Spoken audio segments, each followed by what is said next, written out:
Il s'agit du plus célèbre groupe de pop du monde. Deux couples qui ont fait danser la planète entière avec des tubes inoubliables. Une carrière au sommet des charts sur tous les continents pendant 8 ans, de l'Eurovision à leur émouvante séparation. Comment sont-ils devenus incontournables? Sont-ils uniquement des artistes à la couleur disco? Quelle histoire se cache derrière ces 4 lettres? Bon allez, vous l'aurez compris, aujourd'hui revenons sur la carrière du groupe ABBA. Et pour l'évoquer, j'ai le plaisir de recevoir Benoît Clerc, spécialiste du groupe et auteur de ce très bel ouvrage que je vais vous montrer, publié aux éditions EPA, ABBA La Totale. Bonjour Benoît. Bonjour Gilles, merci de votre invitation. Eh bien, merci d'être avec nous pour parler de ce bel ouvrage. Alors, attendez, il est lourd, hein.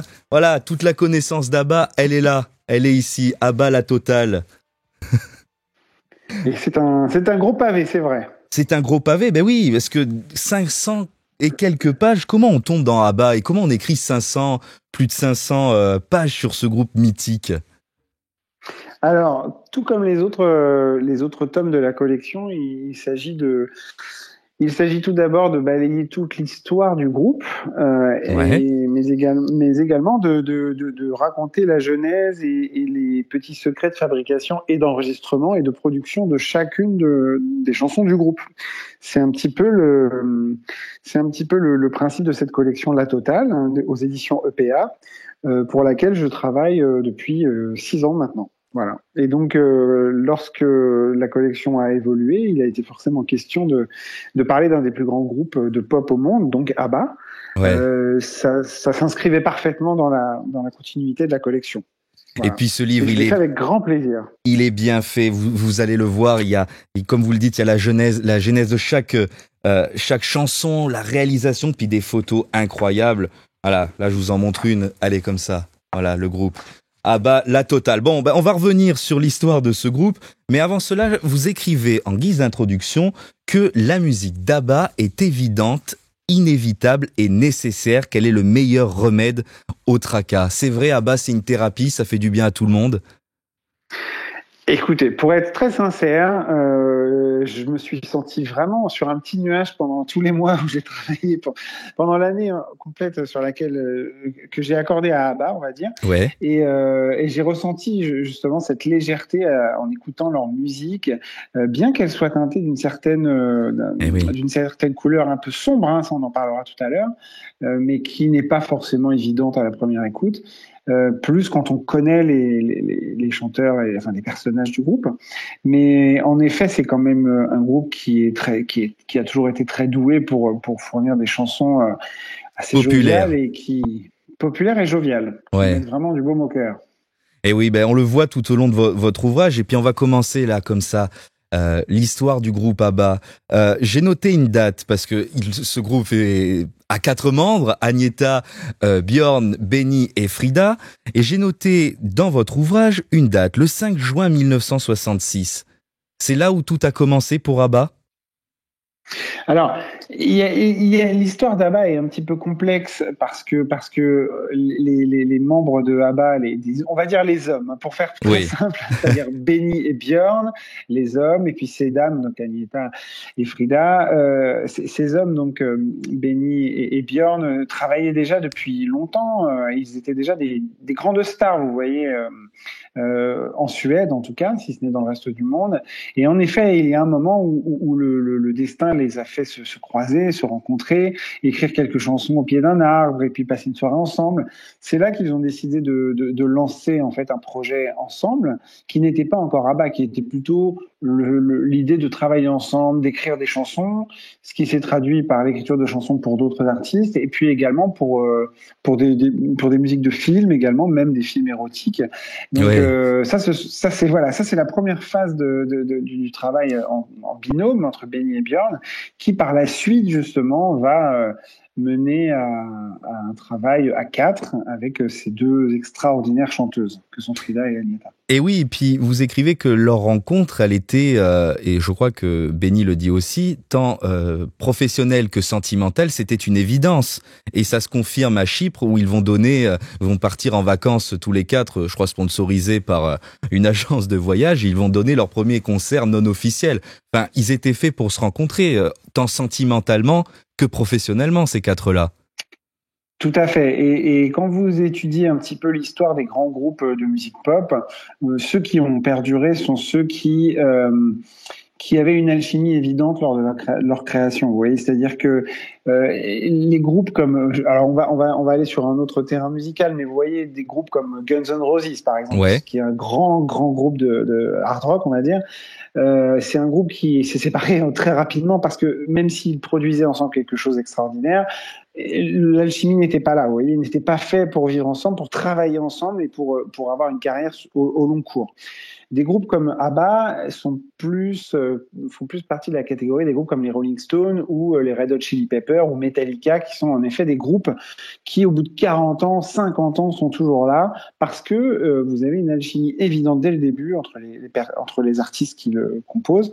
Et puis, ça fonctionne. C'est-à-dire que malgré les disputes, malgré les soucis, il y a quelque chose qui fonctionne de manière évidente, vous voyez. Et c'est ce qui se passe avec eux quand ils se rencontrent. Et rapidement, là, c'est entre tous les quatre, entre Björn et Agnetha. Agnetha, elle était déjà fiancée, et puis entre Benny et Frida, ça a été un coup de foudre dans un café, je crois, un bar dansant.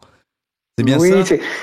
C'est ce qui est très séduisant avec l'histoire d'ABBA, c'est que d'ailleurs régulièrement quand j'en parle aux gens qui connaissent pas bien ABBA mais qui connaissent les chansons mais qui connaissent pas l'histoire, alors on entend de tout, on entend mais ils étaient frères et sœurs ou alors on ne sait pas trop quoi. Bon, en fait la réalité elle est beaucoup plus simple que cela. Ce sont deux couples absolument extraordinaires, donc Benny et Agnetha et puis Björn et Agnetha et Benny et Frida.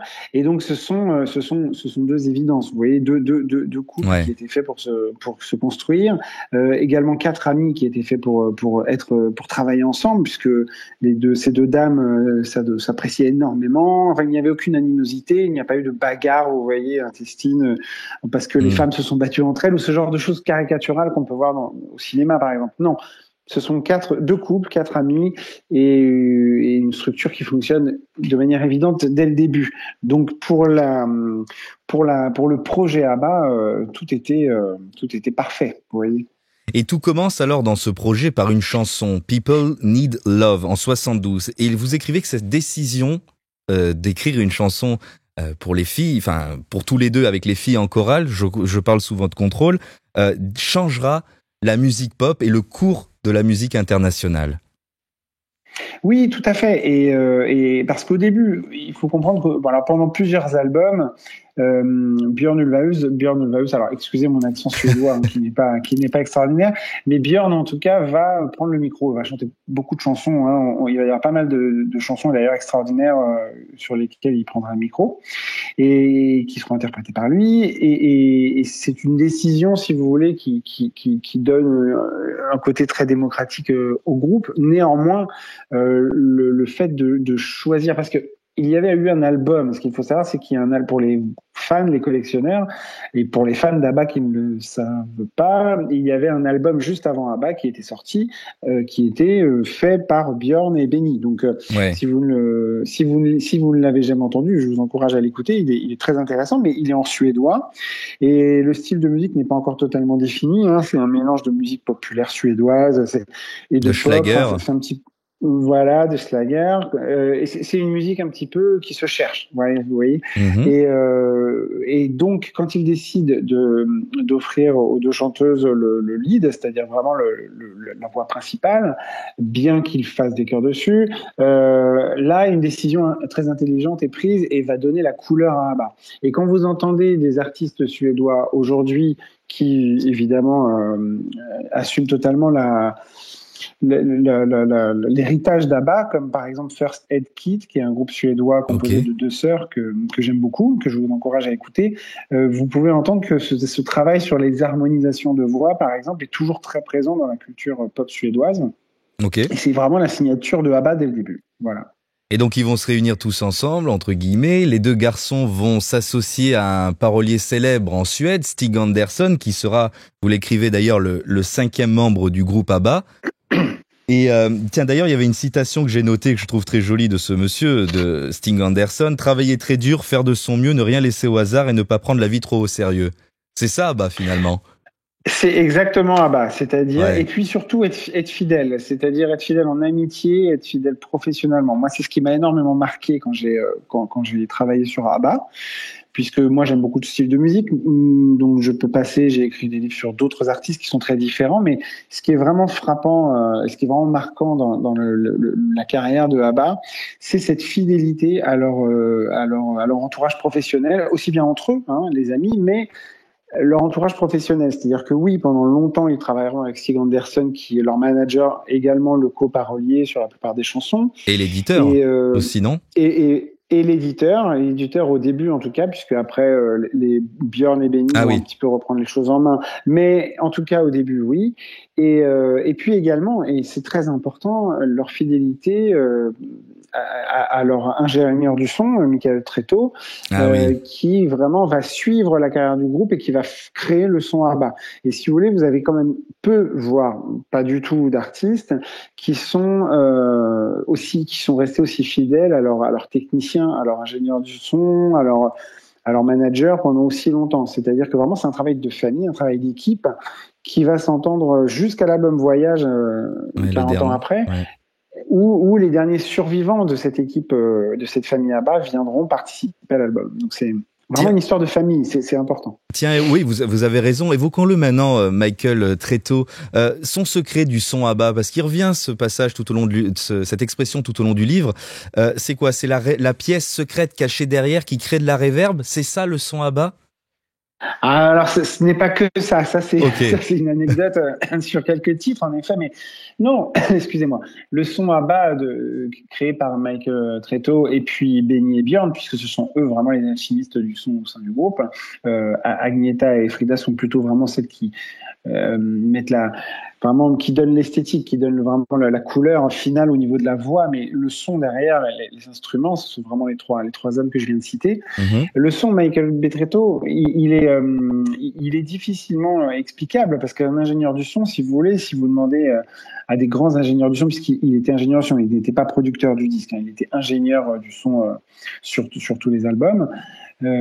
C'est juste une maîtrise parfaite de son équipement. Donc, au début de plusieurs studios, quand il passait d'un studio à Eh un oui. autre, ce qui crée une différence de son entre les albums, c'est très important. Et ensuite, au Polar Studio, quand ils auront leur propre studio, où là, vous allez avoir une homogénéisation du son sur les derniers albums.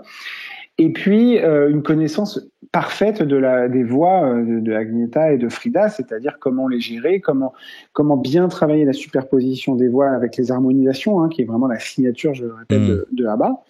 Et puis également, une façon voilà, de mettre la voix en avant, de donner à la musique qui est derrière les voix un côté pas agressif, vous voyez, pour qu'il puisse passer un petit peu partout, qu'il puisse passer à la radio, puisque c'était quand même le souhait de ABBA. Hein. Il faut quand même pas oublier que Eh oui. c'est un vrai groupe de musique, mais un groupe qui souhaitait réussir. S'exporter partout Voilà. dans le monde. C'est pour ça qu'ils avaient une obsession pour l'Eurovision. Vous l'écrivez dans le livre, puisqu'ils testent en 72, enfin une obsession, ça c'est mon terme, mais ils testent en 72 une première fois avec Ring Ring. D'ailleurs, l'album sortira en janvier 73 et ils retentent l'année prochaine, l'année suivante avec Waterloo. Euh, Absolument. Cette chanson, d'ailleurs, on va l'écouter juste après. Elle a changé la face du monde aussi.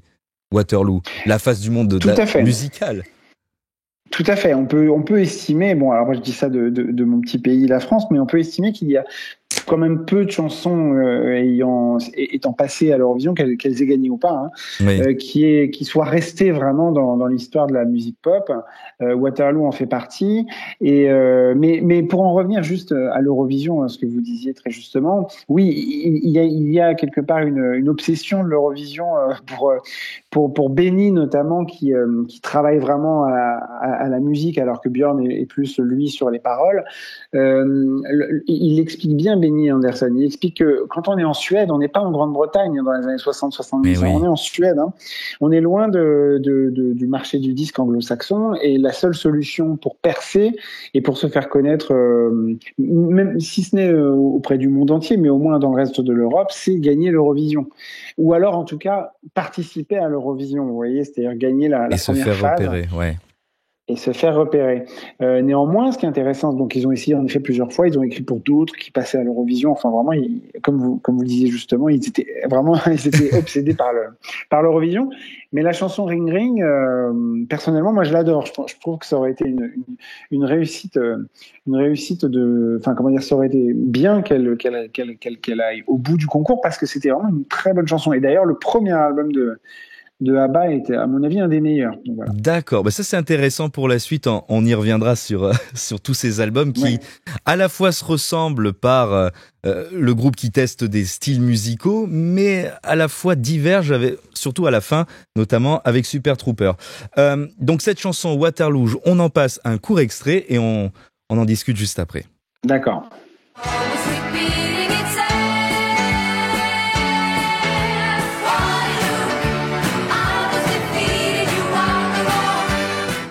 Voilà, juste pour vous remettre à l'esprit Waterloo d'ABBA, cette chanson devait s'appeler, alors vous m'en parlerez, Onipai.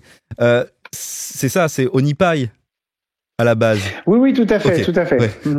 Et, il gagne le concours de l'Eurovision, succès planétaire, mais pourtant, on commence à comprendre ce que va devenir ABBA dans les relations au sein du groupe. Ils font des promos, ils font des plateaux de télé, ils sont loin de la Suède. Leur fille de Björn et d'Agneta ne les reconnaît pas en rentrant. Ils annulent à cause de ça la tournée 74. Enfin, voilà, c'est vraiment une opposition entre leur vie, leur carrière professionnelle et leur carrière personnelle. Et leur vie personnelle, pardon. Et on reproche aussi à cet album d'avoir des influences trop diverses. On parle de reggae, on parle de Schlager. Bref, c'était pas gagné d'avance après le succès de Waterloo, cette popularité. Non, ce n'était pas gagné d'avance et comme vous le disiez justement, donc ils ont des petits soucis pour assumer la promotion de leur succès à l'Eurovision jusqu'au bout, parce qu'en effet, ils estiment que leur priorité, et ça c'est l'esprit. Alors ça c'est très important parce que c'est l'esprit, entre guillemets, l'esprit suédois. C'est-à-dire que, vous voyez, je ne sais pas si vous avez eu la chance d'aller dans ce magnifique pays, mais c'est un pays l'automne, oui. Voilà. C'est un pays où on fait vraiment, dans la culture suédoise, il est important de faire passer en priorité sa famille, ses enfants, ses amis, avant le travail, avant les... Voilà, la plupart des gens rentrent tôt chez eux pour être avec leurs enfants. C'est très important. Ça fait partie de la culture. Et ça, c'est très important dans l'histoire de ABBA parce que ça va être une chose qui va les freiner dans le développement du groupe à l'international, notamment quand il va s'agir de faire des concerts en Australie, à travers le monde, au Japon, en Australie, Japon, Amérique. Ça va être très compliqué parce que surtout Agneta refusera de s'absenter trop longtemps. Elle refusera évidemment, elle aura des problèmes aussi avec sa notoriété, les paparazzis, ce genre de choses, mais elle ne voudra pas être éloignée de ses enfants trop longtemps. Et elle a peur de l'avion aussi. Et puis les critiques sont sévères. On dit que c'est le plus beau postérieur, je crois, de la chanson suédoise. Oui, alors ça c'est d'un sexisme incroyable, c'est-à-dire que vraiment c'est assez délétère, c'est que vraiment mais bon, si vous travaillez si vous étudiez un petit peu la carrière d'une chanteuse comme Madonna aux États-Unis, c'est pareil, c'est-à-dire que vous allez avoir des critiques, des journalistes qui ne vont parler que du physique, que voilà, de ce genre de choses, et c'était ce que subissait Agneta, c'est-à-dire qu'on l'appelait le plus beau postérieur du show business. Du show business. Bon, c'est-à-dire que vraiment c'est triste, quoi. Vous voyez, donc du coup ils ont décidé, et en ça ils sont très proches de leurs idoles, les Beatles, c'est-à-dire qu'ils ont rapidement décidé d'être un groupe de studio plus qu'un groupe de scène. Et ça c'est très très important. Peut-être qu'on en parlera par la suite, mais ça va définir également l'évolution du groupe. Voilà. L'évolution des groupes qui sera positive. Alors, positive, je monte à nos amis qui nous regardent. Voilà, ça c'est l'album Waterloo. Et puis, ils vont pas se reposer sur leur laurier, nos chers Benny et Björn, puisque l'année suivante, ils ne veulent pas être le groupe d'un tube. Et ils vont se mettre au travail pour sortir leur 3e album studio. Allez, je vous le montre aussi. Il est là. Quelle magnifique pochette, tous les 4 dans la voiture. Et proposer le 21 avril 75, 2 titres entre autres, avec des chansons très très pop comme SOS ou Mamma Mia. L'objectif était quoi dans cet album? Il était de se détacher du groupe sympathique suédois un peu Schlager et d'embrasser le mouvement pop. Quel était l'objectif de ce 3e album? Alors, on va dire que c'est une étape, une étape supplémentaire pour aller vers justement la popisation, non, je rigole, de leur musique, non, mais l'aspect très pop de leur musique. C'est-à-dire que, en effet, ils ont bien compris qu'il y a un problème par rapport à l'aspect homogène de leur musique. Elle n'est pas du tout homogène, elle n'est pas très claire, en fait, leur direction artistique, puisqu'ils sont quand même encore attachés à leurs racines Schlager. Donc, le Schlager, c'est cette musique très populaire qui vient un peu d'Allemagne, un peu de partout en Europe.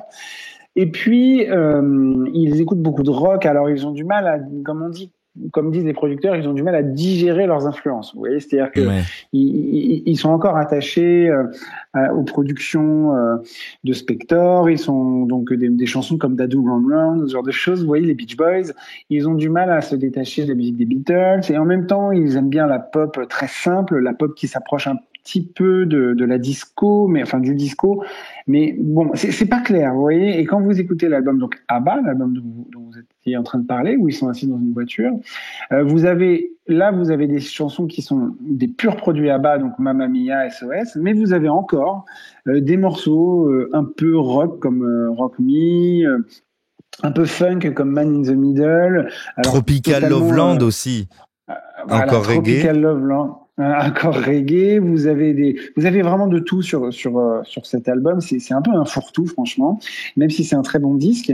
Ce n'est pas encore le son ABBA, vous voyez. C'est pas très clair, en fait, vous voyez. Il va falloir attendre encore un petit peu. Voilà, Intermezzo number one. Alors là, on est sur un morceau instrumental qui est génial, hein, bien sûr, mais on se demande bien ce qu'il vient faire là, clairement. ça fait un peu générique de série. Tout à fait. Oui, c'est ça. On se croirait un peu dans Château Vallon, ce genre de choses. Mais c'est bien. Hein, c'est très intéressant puisque Benny et Björn ont un talent absolument dingue, mais ils n'arrivent pas encore à le mettre au service d'un répertoire cohérent, on va dire. Et il parle Benny dit qu'il souhaite conquérir les USA. Ils disent qu'ils veulent faire de la musique pour le plus grand nombre. Mais derrière tout ça, derrière Mamma Mia qui fonctionnera très bien aux USA, c'est ça l'objectif. C'est d'être numéro 1 aux États-Unis.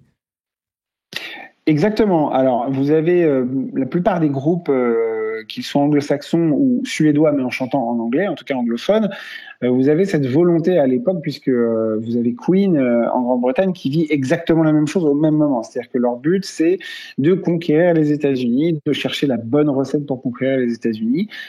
Quant à ABBA, également, ils veulent conquérir les États-Unis et pour ça, il faut qu'ils arrivent à trouver la recette parfaite. Une chanson, un tube ne suffit pas puisque une nouveauté en chasse une autre, hein, vous voyez. Et donc, il faut absolument que le groupe puisse produire un album qui soit complet et qui soit cohérent. Pour ça, il va falloir attendre l'album suivant. Ah bah on y vient à l'album suivant. On s'écoute un petit extrait d'SOS parce que je trouve que c'est une chanson magnifique et peut-être une de mes préférées d'ABBA. Je pourrais dire ça beaucoup. Hein. D'accord.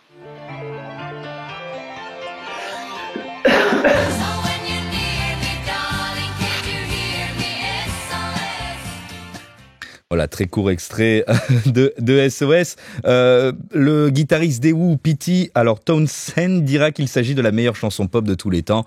On peut être que d'accord avec lui. C'est incroyable cette rythmique dans SOS. Alors c'est incroyable et puis c'est une chanson absolument sublime. Ce qui est intéressant dans cette chanson, et là ça commence à définir vraiment les contours du son ABBA. Justement, c'est ce qu'on disait, et pas que du son, hein, de la façon d'écrire aussi.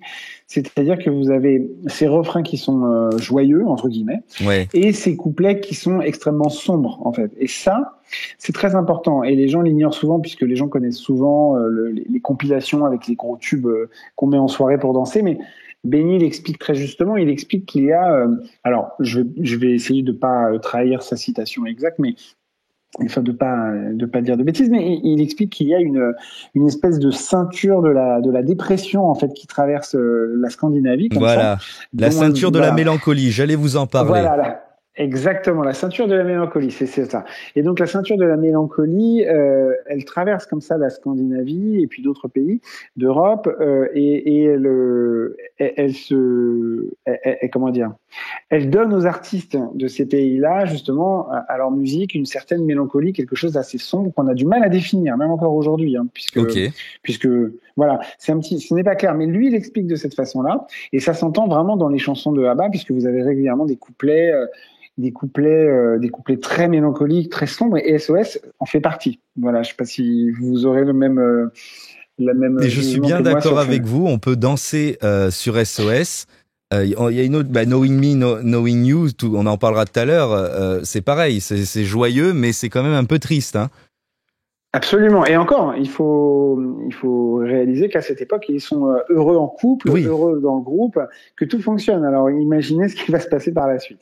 Je montre à ceux qui nous regardent et à ceux qui nous écoutent, je peux que vous conseiller l'album d'Agnetha. Alors, je sais pas si vous le voyez avec le reflet. En cette même période, Agnetha Fältskog, Elva, Nivor, Hit Us. Vous voyez la pochette. Allez l'écouter. Il y a SOS en version suédoise, ce qui est d'ailleurs étonnant.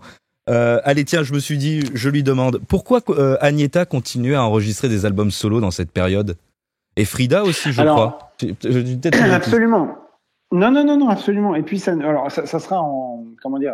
ce sera de manière, ça sera pas de manière régulière. Vous voyez, la fréquence sera un petit peu perturbée, mais elles vont continuer à faire des albums, même dans les années 80, pendant une période, pendant toutes les. Oui, ça perdurera. Et donc pourquoi elle continue? Eh bien, tout simplement parce qu'elle décide rapidement, Agnetha, qui elle écrivait des chansons sublimes, hein, sur le tout premier album de ABBA, il y a une Désillusion. C'est ça? Oui, qui est signée de Agnetha et c'est la seule chanson signée uniquement d'Agnetha au niveau de la musique. Et elle a décidé, et qui est d'ailleurs une magnifique chanson. Très très jolie, ouais. Et elle a très belle chanson et elle a décidé rapidement de laisser la place à Benny et Björn uniquement pour que le groupe justement puisse mettre toutes les chances de son côté. Et donc elle de son côté continue toujours avec le même ingénieur du son, avec les mêmes musiciens d'ABBA. Elle continue à faire des albums et par contre en suédois, toujours fidèle. On parlait de fidélité, fidélité au pays, fidélité à sa langue maternelle, fidélité aux musiciens qui sont les mêmes que les musiciens d'ABBA. Et donc voilà, pour eux c'est naturel de continuer à enregistrer d'autres disques à côté. Et d'ailleurs, vous avez même à la même époque les musiciens de ABBA, ça c'est rigolo, et je vous encourage, vraiment je vous pousse à l'écouter, les musiciens de ABBA à la même époque décident d'enregistrer un album country de reprise de ABBA. Ah oui, voilà. Vous en parlez dans le livre. Exactement, ça s'appelle Nashville Train et c'est ABBA Our Way, je crois le nom de l'album, et ce sont que des chansons de ABBA jouées par les musiciens de ABBA en version country et chantées en anglais. D'accord. C'est vraiment, ça vaut son pesant de cacahuètes comme on dit. Je vous conseille d'écouter ça. Donc tout ça pour dire vraiment toujours continuer à produire, à écrire pour d'autres, faire ses albums personnels en marge de ABBA. Et puis, alors là, on vient à un gros morceau. Hein. On pourrait parler des heures des albums d'ABBA et puis même les premiers albums d'Agnetha, mais on va passer à la chanson la plus connue. Je crois qu'elle va bientôt enregistrer plus d'1 milliard de vues sur YouTube. Le 16 août 1976, ABBA devient légendaire. Hein, avec une chanson, racontez-moi, parce que l'histoire, elle est truculente. Björn en pleine nuit, à la cassette à la main, pour faire écouter ce tube qui devait s'appeler Boogaloo à la base, c'est bien ça? Oui, le groupe, alors là, nous sommes en 1976, et là, l'ère disco bat son plein. Elle débute en réalité en 75, la période disco, avec des producteurs comme Giorgio Moroder, l'italien immigré en Allemagne, qui produit à tour de bras les meilleurs titres disco, notamment ceux de Donna Summer. Et puis, vous avez en Amérique, une scène aussi qui se crée, aux États-Unis, une scène qui se crée, notamment en Floride, où vous avez de nombreux groupes qui proposent des titres disco. Ouais. Et en effet, Björn et Benny, qui sont toujours à la pointe qui sont toujours à l'écoute de ce qui sort et qui sont en veille permanente par rapport aux nouveautés, toujours prêts à essayer de nouveaux styles de musique. eh bien, vont découvrir en effet cette chanson disco qui va les influencer et qui vont vouloir réinterpréter un peu à leur sauce. Et puis, ils vont l'appeler Boogaloo au début parce que le Boogaloo, c'est une danse, un style de musique, c'est quelque chose d'un petit peu insaisissable, mais c'est un peu comme l'Americana dans la folk américaine. Vous voyez, c'est quelque chose qui représente une couleur artistique. Et donc, en fait, ils produisent ce titre qui va devenir donc Dancing Queen.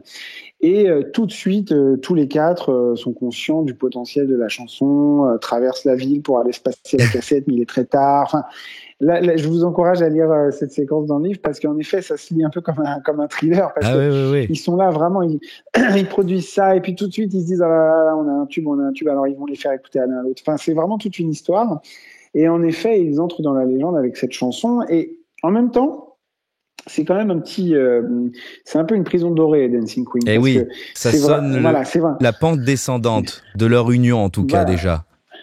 Oui, et puis, j'entendais par là le fait qu'ils seront assimilés à jamais à un groupe disco à cause de cette chanson, puisque c'est vraiment la chanson disco par excellence, avec le rythme droit à la batterie, et puis de la couleur, le clip avec les lumières, où ça danse. Bon, c'est vraiment le titre disco. On est en 76, où vraiment le disco est au top de sa gloire. Donc, mais la réalité, c'est qu'ABBA, c'est plus complexe que Dancing Queen, vous voyez, et ça, on en parlera sûrement ensuite.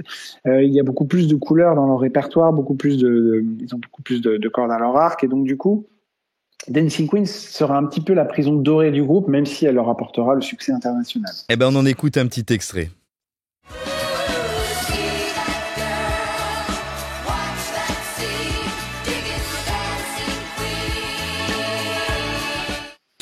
Voilà, Dancing Queen d'ABBA, c'est le tube qu'on connaît par cœur, on a tous dansé dessus. Ça fait du groupe ABBA un groupe de légende. Et tiens, pour ceux qui ne le savent pas, j'y pensais, ABBA, d'où viennent ses initiales ? On l'a pas évoqué, ça, tiens. Eh ben voilà, ce sont les initiales des membres du groupe. Alors vous me direz, mais il n'y a pas le F de Frida. Voilà. Eh bien non, puisque c'est l'initiale de son vrai prénom, donc du coup. Et en fait, ce qui est rigolo, parce que Frida étant son surnom, et c'est Annie Fried, son vrai prénom. Et du coup, ce qui est amusant, c'est que ABBA initialement c'était le nom d'une marque de poissons conditionnés en boîte de conserve en Suède.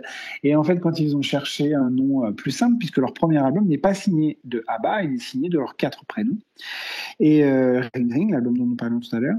Et quand ils décident après le premier album de trouver une solution, après le deuxième album en réalité, parce que selon les présages, vous avez certains présages du deuxième album qui comportent aussi les prénoms. Et après les rééditions il y aura indiqué ABBA dessus. Et en fait, quand ils décident de trouver un nom plus facilement mémorisable, surtout pour le public étranger, le public américain notamment, eh bien, ils décident de prendre les initiales de leur prénom et de s'appeler ABBA. Et donc, ils vont demander l'autorisation à cette entreprise de conditionnement de nourriture et puis qui leur donnera leur accord. Voilà, ce sera une sacrée histoire. Et ABBA, en effet, ça sonne bien. Et en plus de ça, visuellement, c'est identifiable. C'est identifiable, exactement. À condition de ne pas les décevoir, de ne pas faire tort à la marque, de ne pas les décevoir. Et je crois que Agnetha a répondu que c'était sur ce point-là, ils n'avaient pas trop échoué. Exactement. Après Dancing Queen, qui est peut-être une prison dorée pour ABBA, ils vont devoir se remettre en question. Et donc, remettre en question. Garder la place de numéro 1, entre guillemets, qu'ils ont atteint. C'est des superstars. En Australie, ils sont fans d'ABBA. En Angleterre, ils sont en tête des charts. Ils vont sortir un autre album et c'est là où ça va être un peu la douche froide, puisque à part, si on enlève 2 chansons qui ont connu un succès, il y a pas de vrai tube. Il y a 2 chansons, Eagle qui est très rock et Thank You for the Music qui sera utilisé d'ailleurs pour la comédie musicale. Le seul succès de ce prochain album qui est, je crois, derrière moi là, ça a été Take a Chance on Me. Malgré, alors bien sûr, ça marche encore à fond, mais c'est pas pareil. Malgré ce succès, est-ce qu'on peut dire que cet album ABBA, je crois, j'ai oublié le nom, ABBA The Album, montre véritablement tout le génie créatif de Benny et Björn?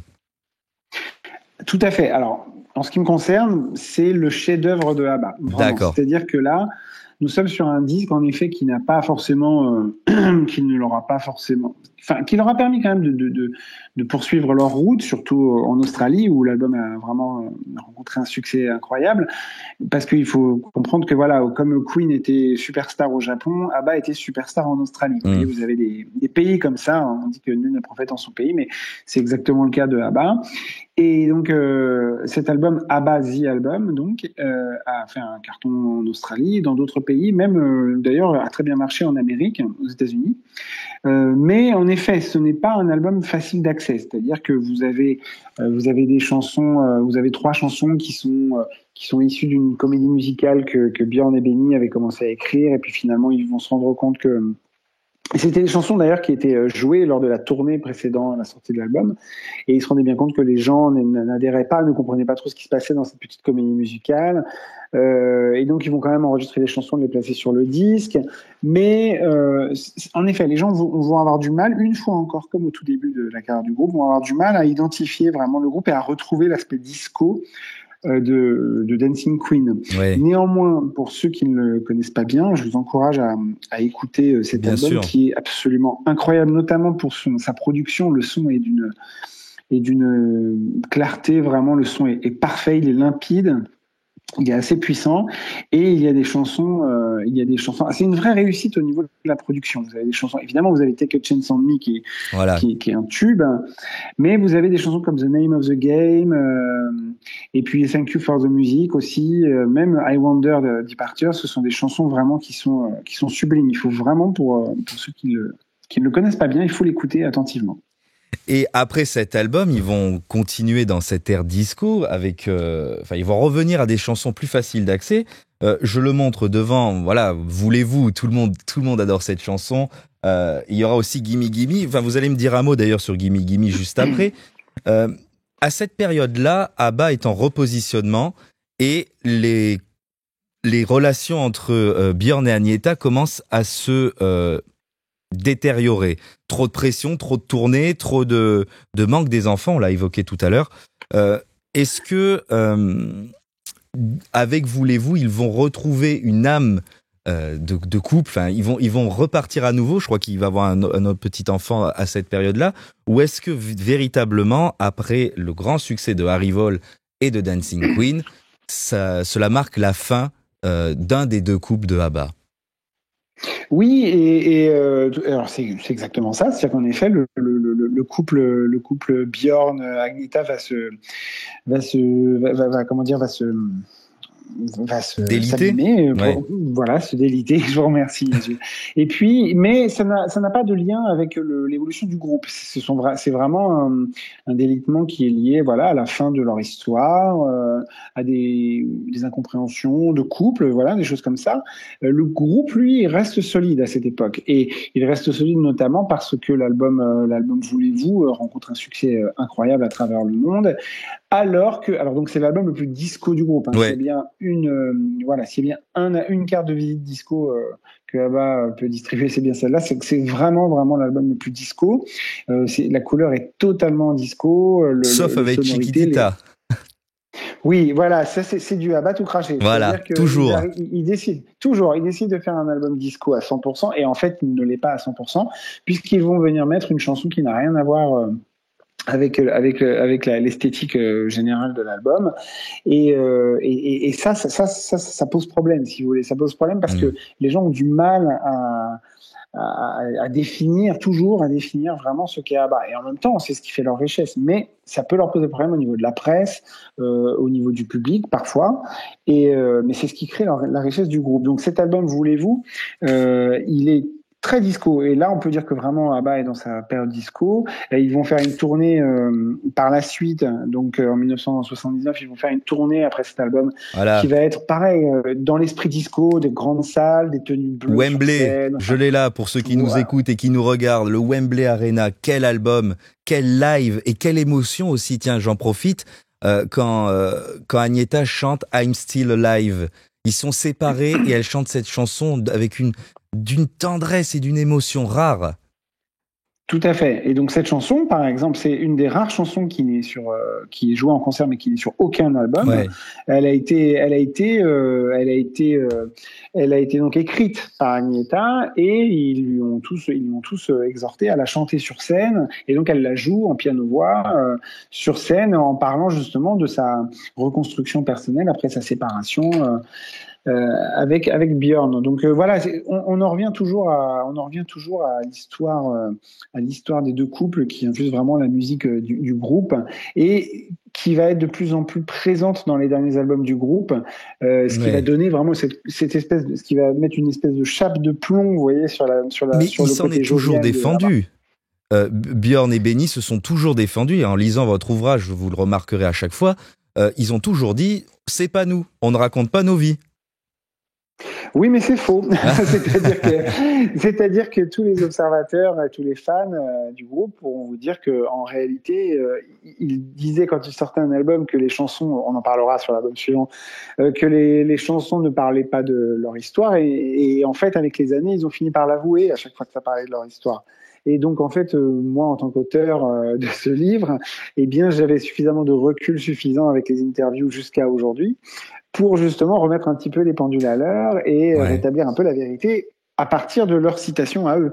Et donc, en effet, on va le voir sur l'album suivant. Je vous laisse la primeur de la présentation de l'album suivant. Et c'est vraiment un album qui ne parle que de leur histoire personnelle. Alors, on écoute juste I'm Still Alive pour que vous la découvriez. Et après, on parle du plus célèbre projecteur de la pop musique.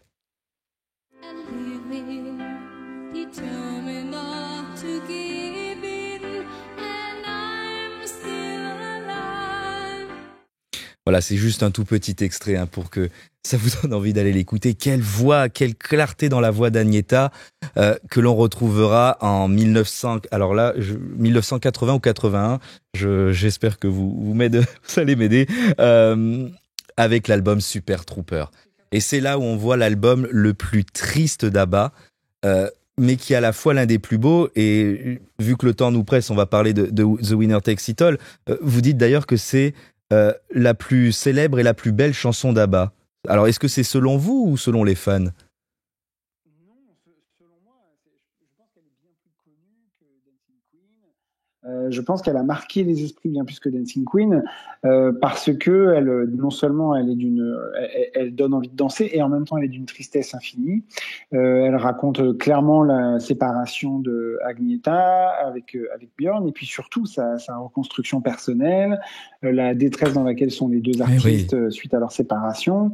C'est une chanson d'une tristesse incroyable et qui aujourd'hui n'a pas pris une ride. Vous l'entendez, elle a été reprise par Clara Luciani.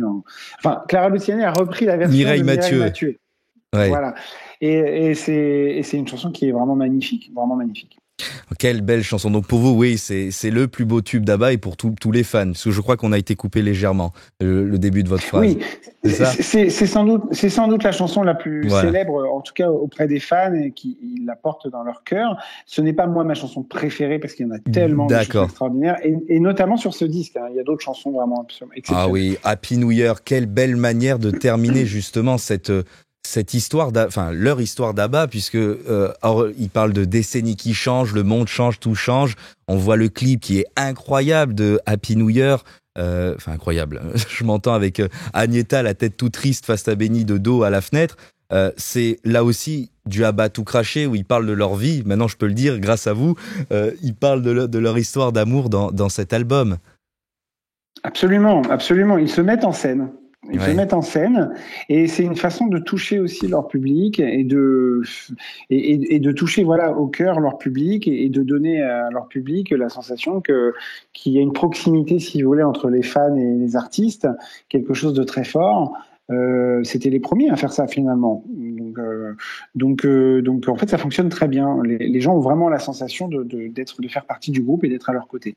Tiens, et avant d'évoquer, on va sauter le temps malheureusement nous presse. On va sauter l'album The Visitor, mais avant de conclure et de parler des années 90 à 2020 d'ABBA, le clip de The Winner Takes It All.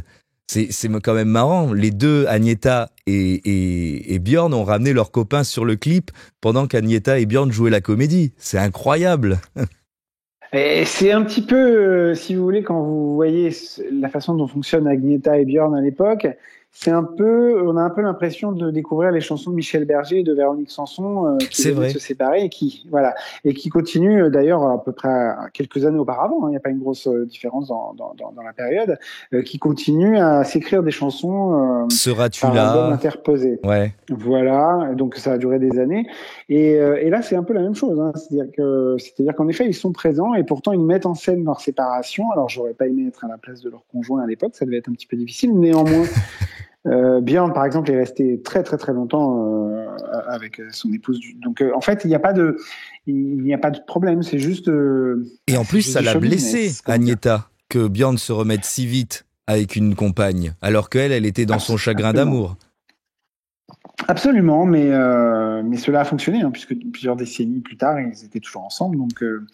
Donc ce n'était pas un coureur de jupons, Björn. C'était juste qu'il avait besoin, il le disait, il ne pouvait pas être seul, il avait besoin d'une âme sœur près de lui pour vivre. Voilà. Et on va dire que c'est leur histoire. Tiens, je m'étais noté une question peut-être un peu dure sur leur dernier album The Visitor, puisque on voit que les premiers EP qui sortent ne marchent pas, ne fonctionnent pas. L'ambiance est terrible dans le studio, ça vous pourrez le lire dans le livre. Il y a quand même de belles chansons, attention, dans cet album. J'avais envie de vous poser la question, mais alors pourquoi The Visitors, pourquoi ce 8e album studio finalement? Si tout allait mal. Tout allait mal, mais je pense qu'ils se sont rendus compte que tout allait mal pendant l'enregistrement et la machine était lancée. Et au final, c'est un album qui est le chant du cygne du groupe, même si le groupe ne se séparera pas, hein, on en parlera après. C'est vraiment l'album qui est le chant du cygne du groupe et ça se ressent. Et je pense que c'est un album qui est indispensable pour les fans parce qu'il met un point final à une histoire, à une carrière. On sent les tensions. C'est un album aussi qui est marqué par les tensions géopolitiques à l'époque. Hein, oui, ils avaient peur les deux. Ils avaient très peur, Benny et Björn. Il parlera même à la télévision polonaise, ça fera scandale. Oui, ça c'est bien expliqué dans le livre. Oui, c'est important. C'est pour ça que c'est un album qui est vraiment un album très très sombre et qui n'a pas rencontré un grand succès malgré sa quantité de chansons extraordinaires. Hein. C'est un album qu'il faut découvrir, mais qui est très très obscur, très sombre. Vous avez des chansons pour leurs enfants, des comptines. Hein. Vous avez des chansons pour leur petite fille qui va à l'école le matin. Il y a vraiment chaque chanson. Quand tu me glisses entre les doigts. Comment elle s'appelle? Voilà, c'est ça. Slipping Through My Fingers. Voilà, c'est magnifique chanson. Ouais. Voilà. Et en fait, il est toujours question de quelqu'un qui part, de quelque chose qui nous échappe, de soit l'amour, soit l'enfant qui grandit. Et puis également, Annie Fried, donc Frida, commence à se séparer. N'est plus une jeune femme oui, alors évidemment, leur couple se sépare, mais leur couple se divise. Mais et également, Frida prend de l'âge, comme c'est tout à fait normal. Elle n'a plus 20 ans et elle voit qu'elle est en concurrence avec des jeunes artistes de 20 ans, voilà, de 18 ans qui arrivent et une chanson comme le single Head Over Heels par exemple, qui est le premier single de l'album, ne fait qu'amplifier cet écart entre elle et puis la nouvelle génération, puisqu'on la voit qui s'habille. Enfin, il y a un côté un petit peu ringard, hélas, dans leur musique à ce moment-là, qui leur coûtera vraiment ce que j'allais vous demander. Pourquoi ils étaient considérés comme ringards, ce groupe qui n'est pas séparé et qui est mis en veille? Quelque chose d'important d'ailleurs. Eh bien, pourquoi? Parce que c'est une période où les changements dans l'industrie musicale sont extrêmement rapides. Vous avez la musique disco qui s'arrête net en 1979 et qui est détestée du monde entier du jour au lendemain. Vous avez le punk qui arrive à écraser cette musique joviale disco. Alors que ABBA, eux, sont encore considérés comme vraiment les rois de la disco, enfin de la musique disco. Vous avez la synth pop, donc qui est revendiquée par des artistes comme Prince, qui arrive à grands pas. Vous avez Michael Jackson qui essaye, et c'est pas un jeu de mots, de faire le grand écart justement entre l'aspect disco de Off the Wall et l'aspect synth pop de Thriller. Donc c'est vraiment une période où il faut vraiment il faut marcher sur des œufs si on veut pas perdre son public, vous voyez. Et ABBA n'ont pas réussi à marcher sur des œufs pour ne pas perdre leur public. Mais en 92, miracle. En 92, après une sévère traversée du désert, mais même si le groupe s'est mis en veille, donc le groupe n'a pas traversé le désert, c'est plutôt les deux chanteuses qui n'ont pas réussi à vraiment continuer leur carrière. Mais en 92, voilà, grâce à des films Gold. qui utiliseront la musique, et voilà, il va y avoir la compilation Gold. Tout le monde l'a eu, ça, vous avez raison, hein. Et oui, cette compilation, elle a marqué des générations de gens qui ne connaissaient pas vraiment ABBA, et puis qui ont découvert d'un coup toutes les chansons célèbres de ABBA sur cette compilation, qui s'est vendue extrêmement bien. Et puis il y a eu ce qu'on appelle aujourd'hui un retour de hype, vous voyez, c'est-à-dire la mode les projecteurs se sont de nouveau tournés vers ABBA, et puis ils n'étaient plus ringards. D'un coup, ils ont été un groupe ancien qu'on a envie de redécouvrir. Grâce à Mamma Mia aussi. Alors Mamma Mia, la comédie musicale 99, non? Voilà, est arrivé plus tard, à la fin de la décennie. Et puis ensuite, il y a eu le film Mamma Mia qui a fait un carton. Et depuis, le succès ne s'est jamais démenti. ABBA est resté au top jusqu'à son retour en 2021. Et est-ce que pour conclure, entre guillemets, est-ce qu'on peut espérer peut-être, alors ça tombe comme un peu un cheveu sous la soupe, hein, mais allons-y, est-ce qu'on peut espérer un 10e album? Il y a eu l'album Voyage avec de très jolies chansons aussi, plus modernes. J'ai eu l'impression, moi je l'ai déjà écouté une ou deux fois, plus douce. Est-ce qu'on peut espérer un 10e album studio d'ABBA aujourd'hui? Bien qu'ils s'en défendent, moi je suis convaincu qu'on les reverra tôt ou tard et qu'on les entendra surtout tôt ou tard. Parce que un jour, hein, toujours. Vous voyez, c'est-à-dire que ils travaillent, ils sont toujours amis tous les quatre. Ils n'ont toujours pas décrété la fin du groupe.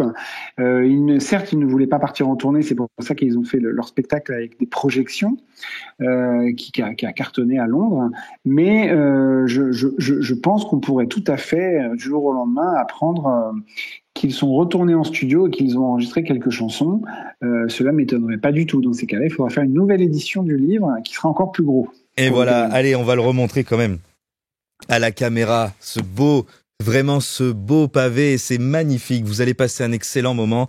Allez, il y a des photos là, je les vois. I am a marionnette, magnifique, superstar. Enfin, c'est la même photo que je vous ai montré tout à l'heure, ça là. Attendez, voilà. Avec l'album que j'aimais bien, regardez-moi ça. C'est aux éditions EPA, Benoît Clerc, ABBA, la totale.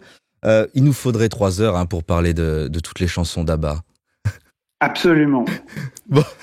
Bon, un jour on se fera ça. Voilà, ABBA, la totale aux éditions EPA. Merci beaucoup Benoît d'être venu, de nous avoir parlé d'ABBA, de ce groupe magnifique et qui j'espère sera encore écouté dans 10, 20, 30, 40 ans.